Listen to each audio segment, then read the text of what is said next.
Hindi naman bababa sa 10 bahay ang nasunog sa Valenzuela City. Meron din sa Quezon City kung saan 15 pamilya ang nawalan ng tirahan. Saksi si Von Aquino.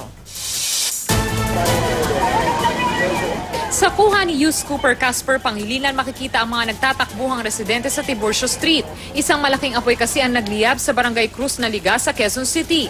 Ang mga kalalakihan sa barangay kanya-kanyang gawa ng paraan para makatulong maapula ang apoy na tumupok sa 8 bahay pasado 2:00 na madaling araw.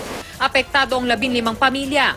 Base sa inisyal na investigasyon ng BFP, sa sala ng pamilya nagmula ang apoy at maaaring electrical problem ang dahilan.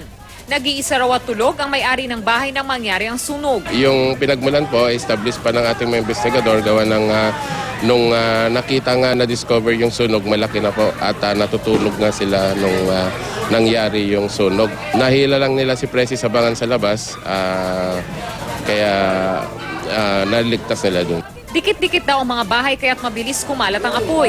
Sa pagtaya ng BFP, aabot sa 200,000 pesos ang halaga ng nasunog na ari-arian. Ang tinitignan natin dito, mga electrical related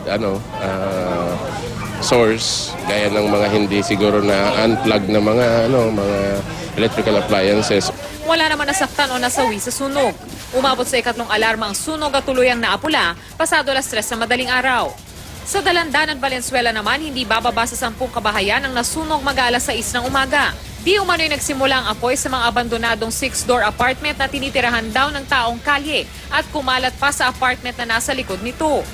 Umabot din sa 2nd alarma ang sunog bago ito tuluyang maapula bago mag-alas 7 ng umaga. Ako si Von Aquino, ang inyong saksi.